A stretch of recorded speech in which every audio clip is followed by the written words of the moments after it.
Okay. All right, so have a bolster and a blanket.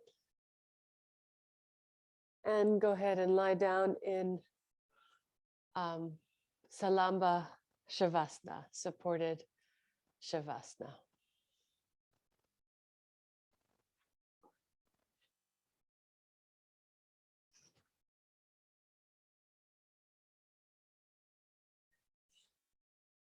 Just rest for now, and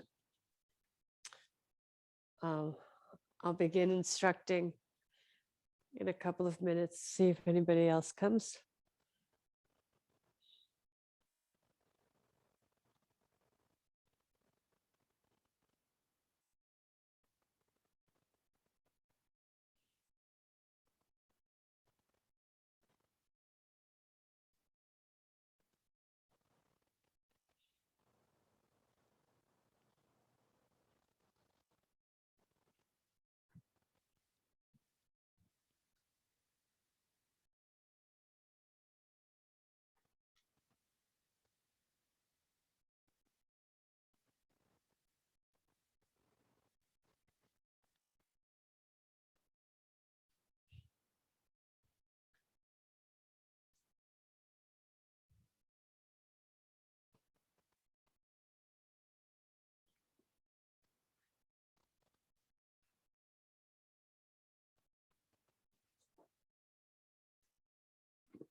So begin by observing the normal breath. Well, before you begin breath observation, observe your position on your mat, your position on your bolster. So to make sure you're centered on the bolster, centered on your mat, removing whatever tilts we notice. None of us are completely symmetrical. So observe if there's any slight tilt to the right, to the left. Just a minute.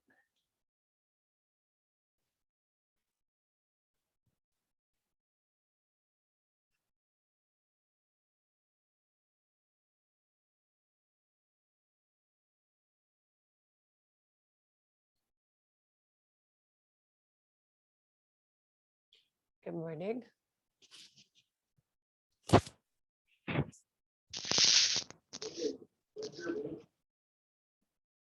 Good morning. So have your support. Blankets, cushions, something. All right, lie down. Salamba Śavasāna. Carmen, don't lie flat. Have something under your back. The purpose of the bolster. The purpose of the bolster is twofold. So have something a little thicker than just a blanket. You can have two blankets. You could have a couch cushion, and then have a pillow for your head. The head should be higher than the chest. A blanket or pillow for your head. Okay. It should be higher than your chest. The head should be higher than your chest.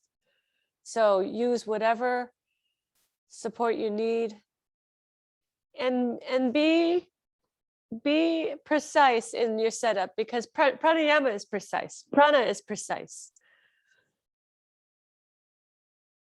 When we're working with the energy body, we're working with the subtle body. And when we're working with a subtle body, we want to be super aware and sensitive and precise. So then arrange yourself carefully on your support. So the chest should be higher than the hips and the head higher than the chest. So it's a sloping. It's a sloping. And the purpose of the height, the purpose of all this support under the chest, is to give a little extra boost to the heart and lungs to give to create more space for the expansion of the lungs. And also having the chest higher than the hips, it brings the abdomen to a slant. The abdomen is like at a 30 to 45-degree angle. And so what that means is the diaphragm has a little bit more freedom to move up and down with the expansion of the lungs. So it's to facilitate the breath work, the support under the chest. And it's to support the rib cage, support the expansion of the lungs. And also, when the abdomen is at a slant like this, we have a little bit more access. We can use the abdomen in order to shape the breath, in order to influence and shape the volume of the breath, the pace of the breath. And then also, the purpose of the blanket under the head is so that the attention flows downward into the center of the chest. So instead of the attention pulling up into the frontal lobe of the brain, we're actually drawing the senses downward and drawing the consciousness downward, drawing the attention and the awareness downward. And we're trying to pacify the frontal lobe of the brain, soften the temples, cool the head off. When the head is higher than the chest and the chin is coming down to the pit of the throat, then we also start to access a bit of Jalandhara Bandha. So Jalandhara Bandha is the chin lock, the throat lock. And so this chin lock is an essential part of pranayama. And it's more important when you're seated. But the action begins in a milder way when you're lying down. So when the chin is coming down to the throat, it's like putting a lid on the prana. So the prana is the life force, and we're cultivating the prana in the body. We're kind of like gardening the prana in the body. And so this chin lock puts a lid at the pit of the throat, at the very top of the chest, so that the prana is very much contained in the trunk region, very much contained in the rib cage region. If we allow the prana to come all the way up, if we don't have the lid on the prana at the pit of the throat, then it's quite stimulating for the brain, nervous system, mind, and kind of heating and potentially overheating for the brain, so to speak, overstimulating. And so in order to keep the mind quiet, one way that we do that is with this Jalandhara Bandha, this chin descending toward the throat, forehead and nose descending toward the chin, so that the attention is being pulled, is being poured downward into the trunk instead of up into the head. You probably notice that when you're thinking, that we often lift the chin and look upward. That's kind of a natural neurological action. And maybe you've also noticed that when you're looking down, so for instance, like when you're looking downward, when your eyes are angled downward at a screen or at a book, you might feel sleepy. You know, after a few minutes, you might feel sleepy. So all of these are very neurologically based, but of course the yogis knew all this before we had the science of neurology. Anyway, so now you're settled on your bolster, centered on your mat. Turn your palms up so that the shoulders broaden and descend. and the center of the sternum is higher than the shoulders. That also facilitates the expansion of the chest, the expansion of the lungs for the breath. Your glasses should be off. My glasses are on so I can watch you. But now I'm going to take my glasses off also.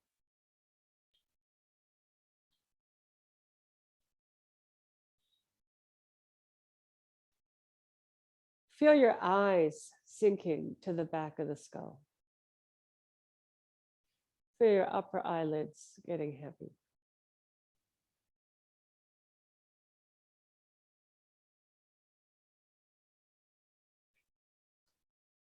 Feel the shoulders heavily dropping away from the ears and toward the floor. Bring your attention to the shoulder blades and have a feeling of the top of the shoulder blade moving toward your bolster, at the bottom of the shoulder blade coming forward toward the chest. When you do that, that should give you a little extra boost to the chest, more expansion, more space.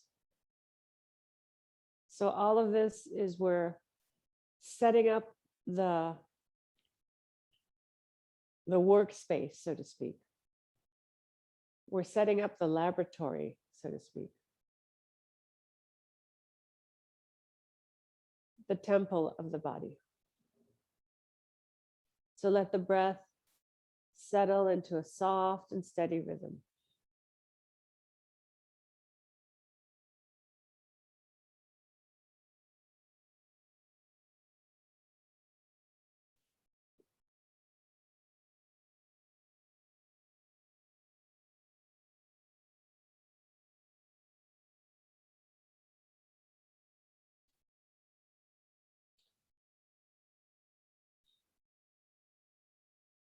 So today, what I invite you to attempt is this coiling action.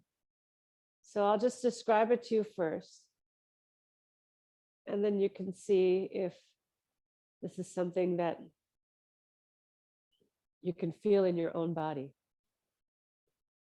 So this coiling action that I am describing is a series of coils, a series of spirals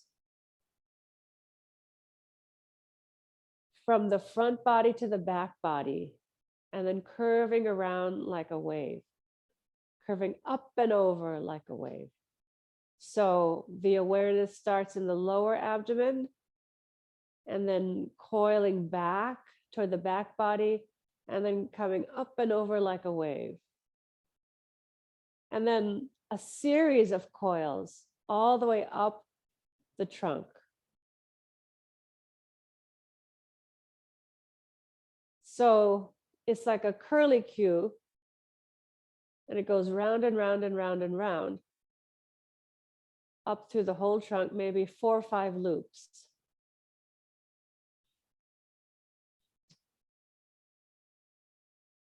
So moving the awareness from the lower abdomen to the back body, and then coiling up and over, and then starting the next loop a little bit higher, upper abdomen as you inhale, and coiling over.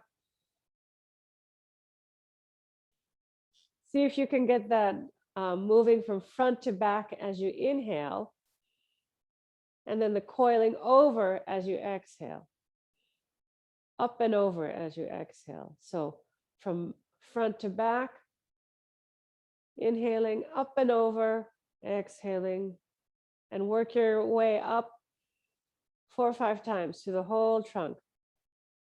So even the rib cage, moving the awareness from front to back, and then up and over, exhaling, inhaling front to back,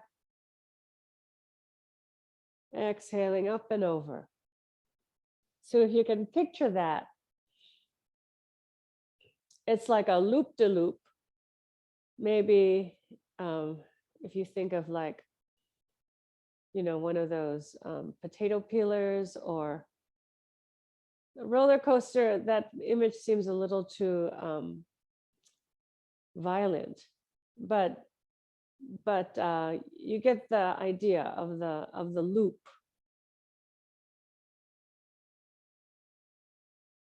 And then once you get to the top, let's start again from the bottom. Inhaling from front to back. Exhaling up and over. Up and over and down. And then inhaling a little bit higher, front to back. Exhaling up and over and down. Starting higher now in the rib cage. Inhaling front to back. Exhaling up and over. In the very top chest near the armpits. Inhaling front to back, exhaling up and over. So there's a feeling of circularity. So the breath is not linear, it's not in a line, but it's a feeling of circularity through the breath. And the reason why I'm inviting you to try this coiling image is to see if you can get the prana to touch the entire inner cavity, to touch the entire inner lining of the trunk, all the organs, kind of like a massage for the organs, kind of a checking in with all of the organs.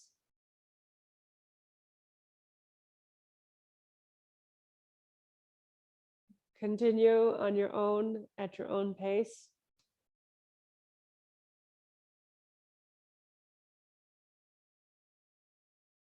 Feel how when the breath moves from front to back, the abdomen naturally pulls up and back. And then when you exhale, let it be like a bath, let it be like a waterfall, so that on the inhales, you're pulling in the prana, and on the exhales, you're spreading the prana.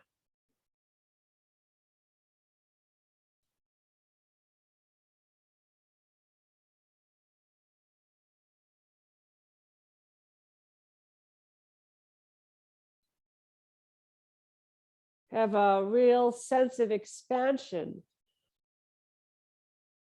on the inhales.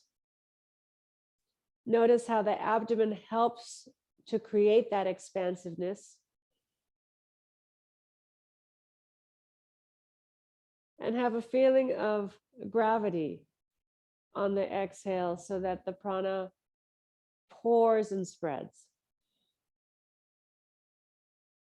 However, even with that feeling of gravity, not a feeling of collapse. There's still a lift. There's still a lift. In other words, the chest is still spreading, the shoulders are still descending away from the ears and toward the floor. The top of the shoulder blade is still moving toward the bolster. Bottom of the shoulder blade still pressing in toward the front body. So don't lose all of that when I say use gravity to spread the prana on the exhales. Don't collapse the shape of the pose.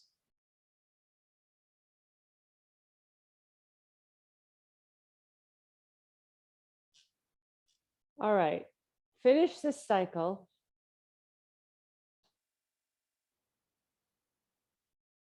Return to normal breathing when you're done.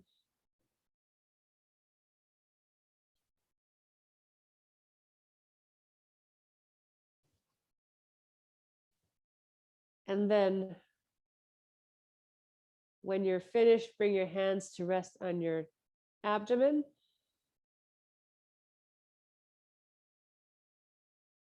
And bending your legs one at a time.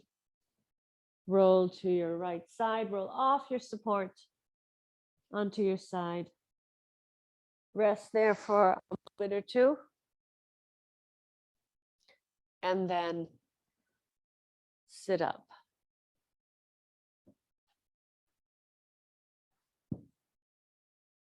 Okay, so sit up on your height.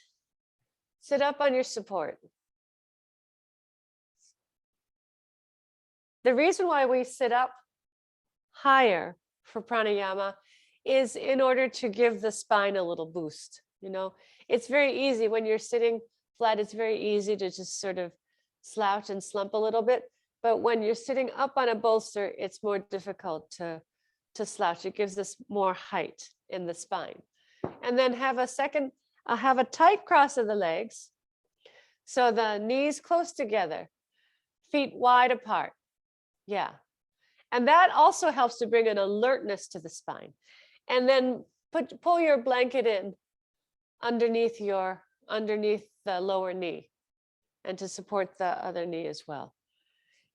The blanket is to have a little something to push the knees forward and down into. And that little bit of push down wakes up the spine. Okay, so I hope that image that I offered today was not too confusing. So it's moving from front to back and then up and over, front to back, up and over, front to back, up and over, kind of like this. I'm kind of exaggerating, of course. On inside, it's a lot more subtle. But so anyway, let's try this from a seated level and not with the hands. I'm just showing with the hands to illustrate the movement. But and so 4 or 5 loops to come all the way up the body, and the goal is we're building the prana, we're cultivating the prana, and then we're kind of pouring and spreading the prana on the exhale. So inhaling, building up, exhaling, pouring down, and working our way up the trunk. I hope that makes sense. Okay, so from here, I'm going to keep my glasses on for a little while so I can watch you, but you take your glasses off. First, push down onto your hands to sit up very tall. Get your maximum height. And then keeping that, just have your palms on your thighs. Have your palms on your thighs with the elbows pulling back. Have your palms on your top thigh, near your hips, elbows pulling back. And with that tallness, now bring your head down. So Jalandhara Bandha is sharper here than when we're lying down. It's mild when we're lying down, but it's sharp when we're seated. Bring your head all the way down with your shoulders pulled back without letting your shoulders roll forward. Head all the way down. And you can nod yes, yes, yes to make sure you're not holding your head up. Then from here, take a slow, soft inhale, a slow, soft exhale, just to sweep the path clear and to prepare the trunk. And then one more slow, soft inhale, slow, soft exhale. This time, extend the pause. And then inhale, and from the lower abdomen, front to back. And then exhaling, up and over, pour the prana, pour and spread the prana downward. Inhaling the next breath a little bit higher, inhaling from front to back. Exhaling, take the breath up and over and pour the breath downward, spreading the prana. Inhale, so now it's the bottom of the sternum, front to back. Exhaling, pull the breath up and over.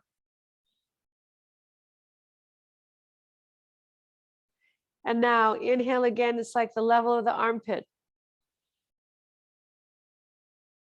Feel that top chest expanding. And then exhaling, the breath goes up and over. And now just take one slow, long, soft inhale to kind of wrap it all up with a bow. And one slow, long, soft exhale.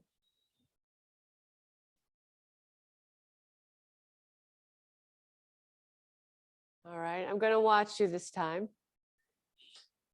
And take another preparatory breath. So soft inhale. And slow, soft exhale. This time, extend the pause. Empty out completely. Inhaling in the lower abdomen. Front to back.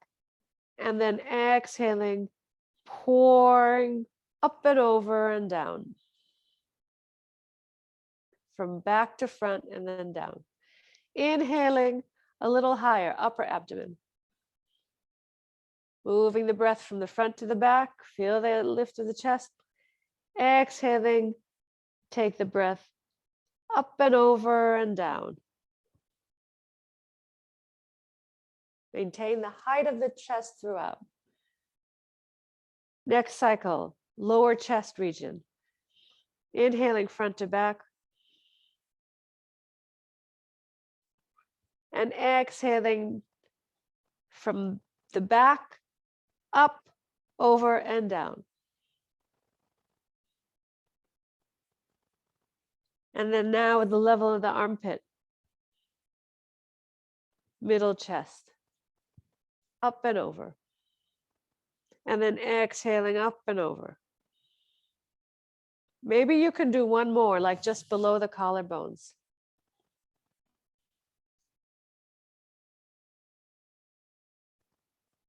From front to back, inhaling and exhaling.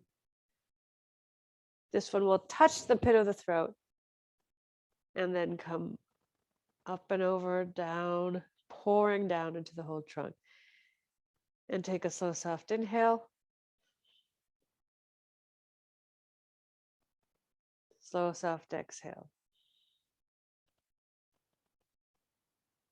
Now from here, let's just take 3 Ujjayi breaths, kind of like turning all those small coils into one big coil, okay? So take a slow, soft inhale. Slow, soft exhale. Extend the pause. Inhaling, start from the lower abdomen, from front to back. But this time, feel the breath rising all the way up the back body. And then exhale, let the breath come from the back to the front, up and over, pouring down, filling the whole trunk like you're filling a glass of water.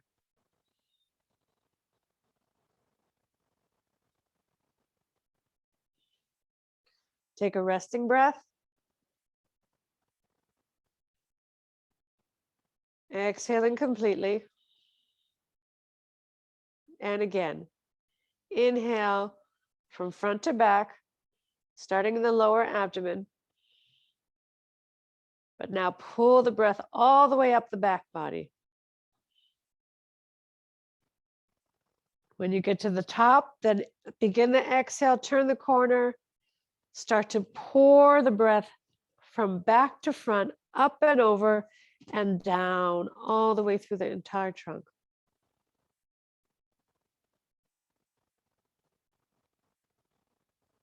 Take a resting breath and one more cycle on your own.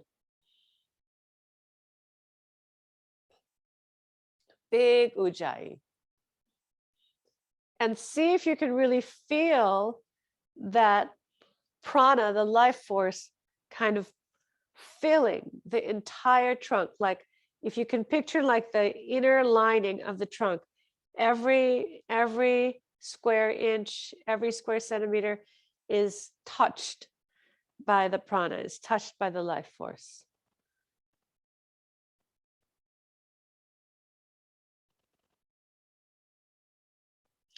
And when you're finished, bring your head up and with your eyes closed, sit quietly.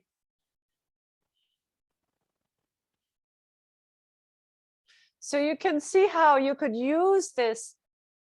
You know, we did it in a general way today, but you could customize it to, you know, so for instance, if you're having a digestive issue or you feel a cold coming on, or, you know, whatever the case may be. And we all have these stories, you know, we all have these stories, we all have these wounds. And you can imagine how you could concentrate the breath to those places to bring a little extra pranic juice, a little extra pranic love and attention to certain spots in the body, in the consciousness. All right, let's rest. So stretch your legs out and then lie down. Lie down flat this time. Okay, so the shavasana at the end of pranayama is just pure rest, unmediated. So there's no special setup. Just make sure you are warm and comfortable.